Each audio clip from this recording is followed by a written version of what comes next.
10 citations. Thème, parole. 1. La qualité de l'expression verbale est d'être clair sans être banal. Aristote. Cette citation d'Aristote signifie que lorsqu'on s'exprime verbalement, il est important d'être clair et compréhensible, tout en évitant d'être trop simpliste ou banal. En d'autres termes, il faut chercher un équilibre entre la clarté de notre message et la profondeur de notre réflexion, de manière à ce que notre expression soit à la fois accessible et intéressante. Cela souligne l'importance de bien choisir nos mots et de structurer notre discours de manière à transmettre efficacement nos idées. 2.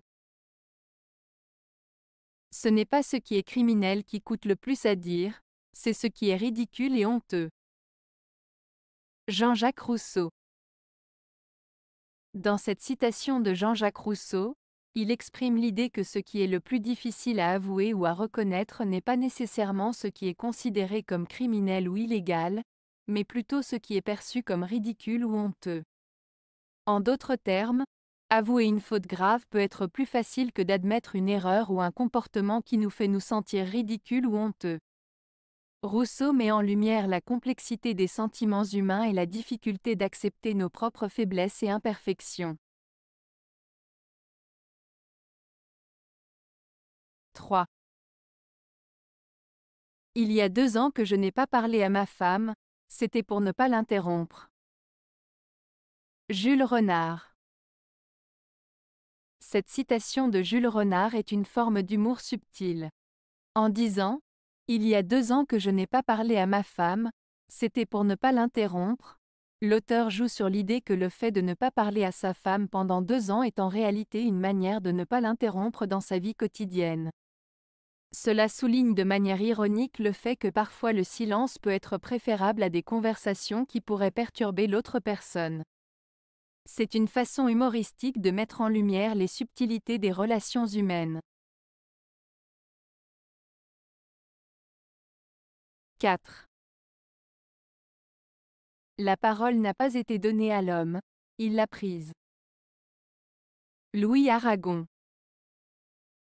Cette citation de Louis Aragon signifie que la capacité de parler et de s'exprimer par la parole n'est pas quelque chose qui a été donné à l'homme par une entité extérieure, mais plutôt quelque chose qu'il a lui-même acquis et développé.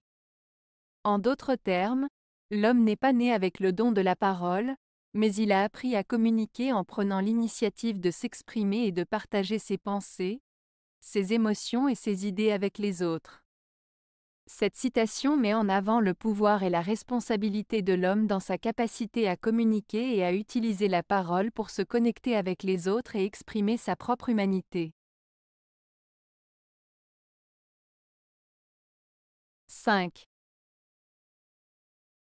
Les mots et la parole ont une force insoupçonnée. Ils sont la tourmente ou la brise, la pluie qui dévaste ou l'eau qui irrigue. Martin Gray. Cette citation de Martin Gray met en lumière le pouvoir des mots et de la parole. Selon lui, les mots ont une force inattendue, capable de provoquer des tourments ou d'apporter un soulagement, tout comme une tempête violente peut tout dévaster sur son passage ou une brise légère peut rafraîchir et apaiser. Les mots peuvent être aussi destructeurs que la pluie dévastatrice, mais aussi nourrissants et bienfaisants comme l'eau qui irrigue les terres arides pour les faire fleurir. En résumé, cette citation souligne l'importance et la puissance des mots et de la parole dans nos interactions et dans la manière dont ils peuvent influencer nos vies et celles des autres.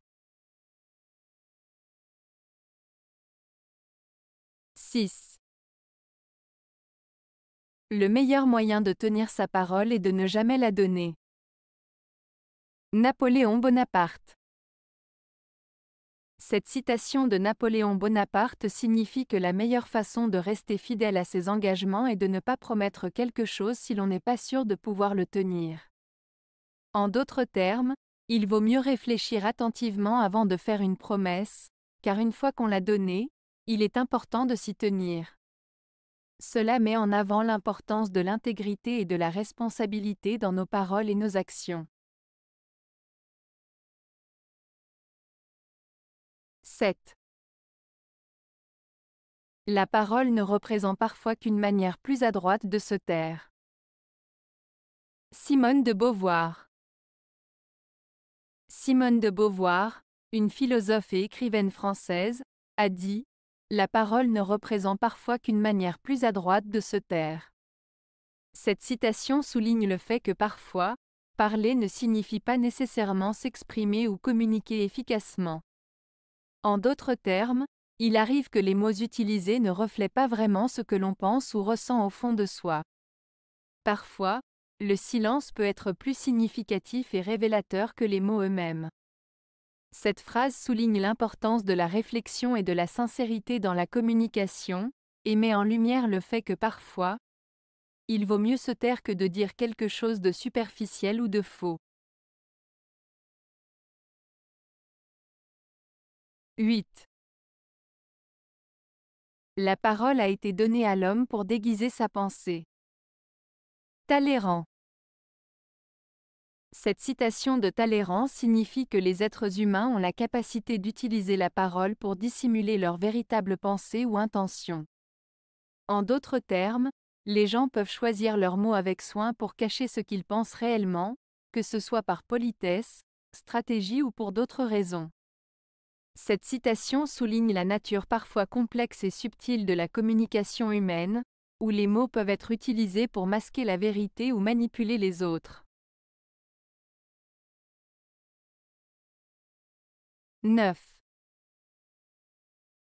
Certains non-dits vont sans dire. Philippe Geluck. L'expression de Philippe Geluck, certains non-dits vont sans dire, fait référence au fait que parfois, des choses importantes, des sentiments ou des pensées ne sont pas exprimés verbalement, mais sont tout de même compris ou ressentis par les personnes concernées. Cela souligne l'importance de la communication non verbale, des sous-entendus et des sentiments implicites qui peuvent être perçus sans être explicitement exprimés. En somme, cette phrase met en lumière le pouvoir des non-dits dans les relations humaines et la compréhension tacite qui peut exister entre les individus. 10. Il suffit de parler pour devenir un autre. Roland Topor. Cette citation de Roland Topor, « Il suffit de parler pour devenir un autre », peut être interprétée de différentes manières.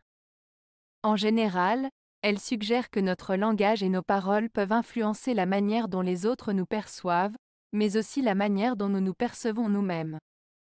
En parlant, en communiquant, nous pouvons parfois adopter des rôles différents, changer notre identité ou notre image. Nos mots peuvent donc nous permettre de nous transformer, de nous réinventer, de nous mettre dans la peau d'un autre.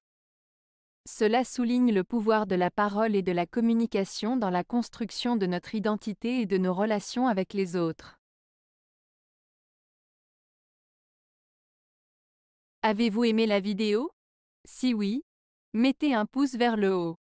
Cela aidera la chaîne et aidera les autres à la trouver. Nous ajoutons plusieurs nouvelles vidéos quotidiennement. Abonnez-vous pour ne rien manquer.